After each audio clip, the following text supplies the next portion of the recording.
No Namastê, uma das ferramentas que você usa, que é bem interessante, é o perdão, né? Você consegue falar um pouquinho mais pra gente sobre o poder do perdão, o poder que essa ferramenta tem? Tem algumas. Eu acho que para falar disso tem uma frase que fala mais ou menos assim, né? A raiva, né? A falta do perdão, ele gera mágoa, gera raiva. E raiva é aquela dinâmica assim, né? A frase é assim: a raiva é o veneno que você toma, né? Querendo que o desgraçado do outro morra. Você fica com raiva de alguém, mas quem está sofrendo com isso é você. Né? Quem está se enchendo de raiva, se enfesando, né? Se enfesando e buscando a palavra enfesar, é se encher de fezes, né? É se encher de coisas que não são, né, boas, né? Cheio de pensamento negativo. Quem está cheio de pensamento negativo é você. Tem depois acho que vale a pena você pesquisar. Não, uma vez conversando com um amigo, ele falou que esse experimento ninguém conseguiu realizar novamente. Mas eu fico vendo, sabe, na escola, quando a professora pede para os alunos pegarem uma garrafa, colocar um monte de arroz, alguma coisa assim, e escrever uma palavra lá bonitinha e outra uma palavra ruim, né, no recipiente, amor, perdão, e a outra, eu tenho raiva de você, e observar aquilo. Então você vê que naquela que tem uma palavrinha bonitinha, né, uma palavra bacana, aquele arroz ele dura mais tempo, e naquele que tem uma palavra negativa, a energia daquilo é pesado. Quem desenvolve essa teoria é um japonês chamado Masaru Emoto, que ele consegue cristalizar a água, ele põe a água, né, pega a água de um rio, de algum lugar, ele fotografa antes, né, pega o cristal, fotografa antes, e aí para fazer uma comparação, e depois ele põe num recipiente, ele põe lá, eu vou te matar, e na outra ele põe, eu te amo. E aí depois então, ele cristaliza aqui, ele pega, deve ser um processo de congelamento, pega o cristal, tira uma foto do cristal, e são dois cristais completamente distintos. Energia.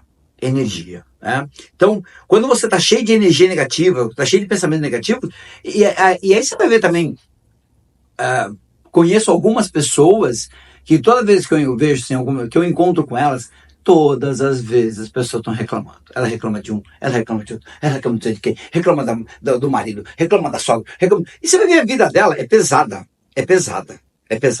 Né? Então, você está todo enfesado. Aí a pergunta é, qual a importância do perdão? Só para isso. Quando eu consigo perdoar, quando eu consigo compreender, quando eu consigo aceitar o outro do jeito que ele é, eu não preciso mais ficar enfesado. Eu não preciso mais ficar sofrendo com aquilo, porque quando alguém faz algo e você fica enfesado, quem sofre é você. Quem está se enchendo de... eu não sei dizer as vitaminas não, né? Quais são as químicas que estão envolvidas, né? Nesse processo do pensamento torto, não sei o quê. Eu não sei dizer quais são, mas coisa boa não é. Coisa boa não é. Então você fica o tempo inteiro, a respiração altera, quando você pensa na pessoa, você está sofrendo com aquilo. Né? Você está sofrendo com aquilo. Eu sofri muito com os meus irmãos, né? Eu sofri muito com aquela energia. Eu me isolava, eu me afastava, né? A energia minha era pesada, a minha energia com o mundo era pesada. Apesar do que eu digo, assim, as coisas não fluíam, tudo era travado. Quando eu comecei a entender, quando eu comecei a sair desse lugar, quando eu comecei a compreender a minha família, quando eu comecei a perdoar, nossa, a minha vida começou a andar. A minha vida começou a deslanchar. A minha vida ficou mais leve. Então, isso para mim é a importância do perdão. Mas aqui, trazendo esse tema do perdão, eu falo que perdoar é muito difícil. Não é algo fácil, né? Praticar o perdão é algo muito complexo. Por que é complexo?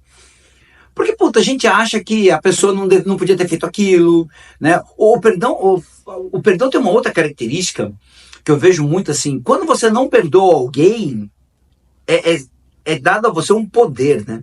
Você tem um poder na mão. Quando você não dá o perdão, é do tipo assim, eu quero que você fique queimando, né? No mármore do inferno. Então não te perdoo de jeito nenhum. A pessoa vem te perdoar, não vou te perdoar. É uma arrogância, na realidade. O não perdão é uma arrogância.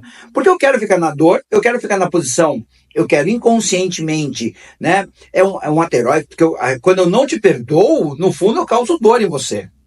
Quando eu não te perdoo, eu estou causando dor no outro. É como se eu quisesse causar. Tá vendo? Eu estou fudido por sua culpa. Olha o que você fez comigo. É um ato heróico, né? Que eu chamo de ato heróico, é uma arrogância, no fundo. E se a gente fizer um exercício, se você pensar assim, imagina você dando perdão para alguém, perdoando alguém. Imagina você e essa pessoa, né, quem está assistindo a gente aqui, me assistindo, imagina você dando perdão para alguém, não importa quem seja. Qual o seu tamanho e qual o do outro? Muito possivelmente, quando você está dando perdão, você é grandão. E o outro é muito pequeno. Olha o perdão, quando eu estou dando perdão, né? Ele tem um lado muito arrogante nessa dinâmica toda, né? Então, dar o perdão assim. Então, o perdão tem muito dessa dinâmica também, né? De não perdoar por conta dessa história toda, assim, de que, pô, tem um poder na mão, eu me torno grande, eu sou maior que você, né? E a gente fica se sustentando nesse lugar de dor, nesse lugar de quem se sentiu machucado, então não te perdoa de forma alguma. Perdoar é muito difícil. E as pessoas ficam tentando perdoar. Eu vejo muita gente falando assim, eu já perdoei, mas eu não quero ver essa pessoa perto de mim. Não estou dizendo que perdoar significa que a pessoa tem que conviver com você. Eu estou falando de sentimento. Estou falando aqui dentro, como você se sente. Você pode perdoar e não querer ver a pessoa mais e está tudo certo. A questão aqui é, quando essa pessoa estiver precisando da sua ajuda verdadeiramente, você está disponível para ajudá-la? Que para mim isso dentro da religião, né, tem uma frase bíblica, não é bíblico, mas tem uma frase de dar outra face. Eu analiso, eu ponho muito nesse lugar, sabe, de quando aquela pessoa que te machucou, quando ela precisar de ajuda, você está disponível para ajudá-la? Se você falar que sim, estou disponível, né, isso para mim é o perdão. Eu não quero conviver com você, eu não quero você próximo de mim, eu mantenho uma distância segura, ao mesmo tempo, quando você precisar de mim, eu estou disponível para você. Isso para mim tem um perdão aí. É como assim, eu sei te amar, independente. Eu te amo, eu tenho um estado de amor por você, mas a distância segura é ok para mim. Tá? Mas se você precisar de fato de mim, né, eu estou com uma pessoa na minha mente que eu estou nessa situação, né, já vivi uma situação, que no meu aniversário ele mandou para mim um ok, um parabéns, né, e eu falei, não tenho rancor, não tenho nada, mas é melhor manter uma distância segura. Mas se precisar de mim, eu estou aqui disponível. Não, eu não ajudo. Isso não é perdão. Então, eu vejo muita gente falando assim, eu perdoei, mas eu não quero ver nem pintado de verde. Isso não é perdão. Isso não é perdão. Então, o perdão para mim tem muito desse lugar. E é muito difícil, porque a gente fica tentando perdoar, praticar, perdoei. Não perdoou. E por que eu falo que é difícil perdoar?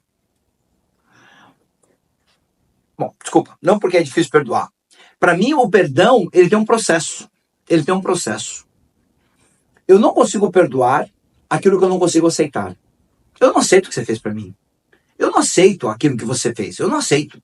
Eu não consigo aceitar aquilo. Então, por isso que eu não te perdoo. Como que eu posso perdoar algo que eu não aceito que você tenha feito para mim? Mas eu não consigo aceitar aquilo que eu não consigo compreender.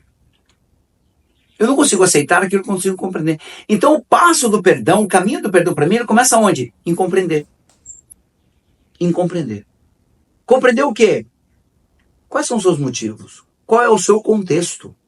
Qual é o contexto do outro? Voltando à história do pai que foi embora, né? Qual é o contexto do pai que foi embora? Eu lembro num dos namastês aqui, um cara falava assim, não, meu pai me abandonou, meu pai, quando minha mãe descobriu que minha mãe estava grávida, meu pai foi embora, né? Eles namoravam e o pai dele, né, foi embora. Não quis ficar, não... Aí tava no namastê, uma hora foi engraçado, ele começou a rir assim, e ele falou, o que foi? Eu falei, cara, entendi meu pai. Como assim entendeu seu pai?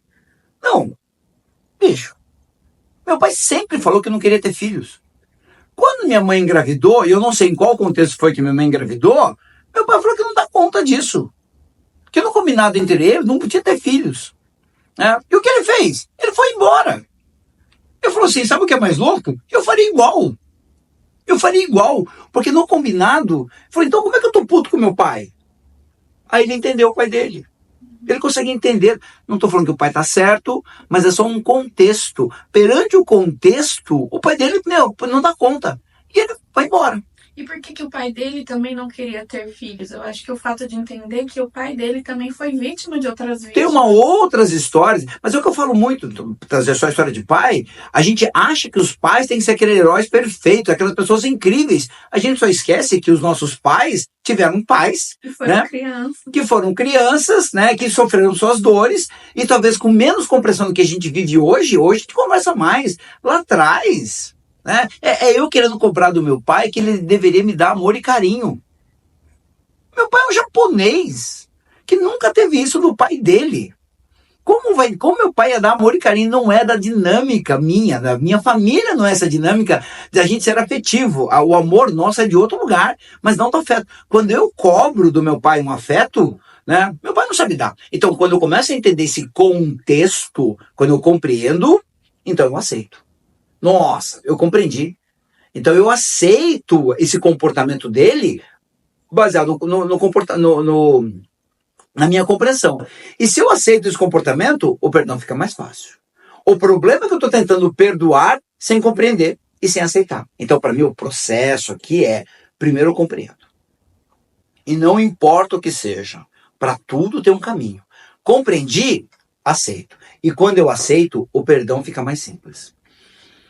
Se o caminho aqui, agora para complicar um pouco mais a história do perdão, se o caminho aqui primeiro eu compreendo, e quando eu compreendo o contexto, né? Eu compreendo que meu pai só fez o melhor que podia, minha mãe só fez o melhor que podia, não importa. Aquele que eu acho que me prejudicou, aquele que eu acho que me traiu, aquele que eu acho...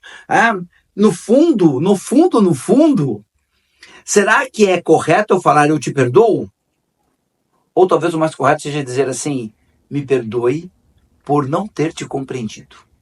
Me perdoe porque eu nunca olhei pelo seu lado. Me perdoe porque eu estava tão preso na minha obtusice, eu estava tão preso na minha dor infantil, que eu nunca parei para olhar o seu lado. E olhando agora o seu lado, eu compreendo você, eu aceito você, então me perdoe. Me perdoe. E quando você pratica o me perdoe, eu fico igual.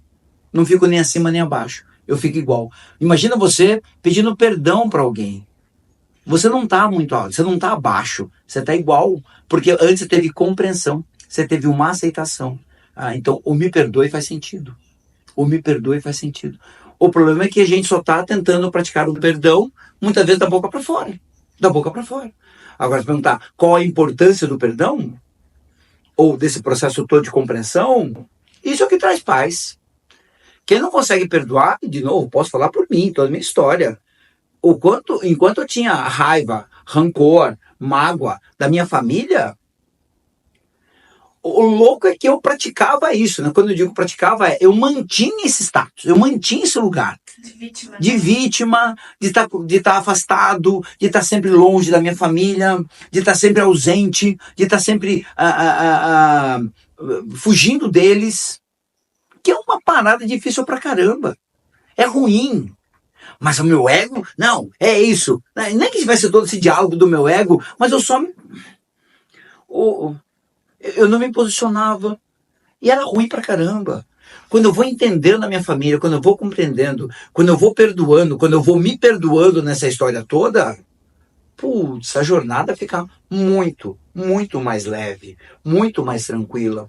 E eu não tenho que provar nada, eu só tenho que ser eu. E essa é a parte mais importante do perdão, né? Na falta do perdão, na dor que você carrega, você tenta provar que você precisa, que você merece, tenta provar que você merece. Quando você começa a perdoar e se perdoar, você não precisa provar mais nada. Porque você já é. Você já está aqui. Você faz parte. Você pertence. Você pertence. Acho que isso para mim é o fundamental do perdão. É isso. Namastê.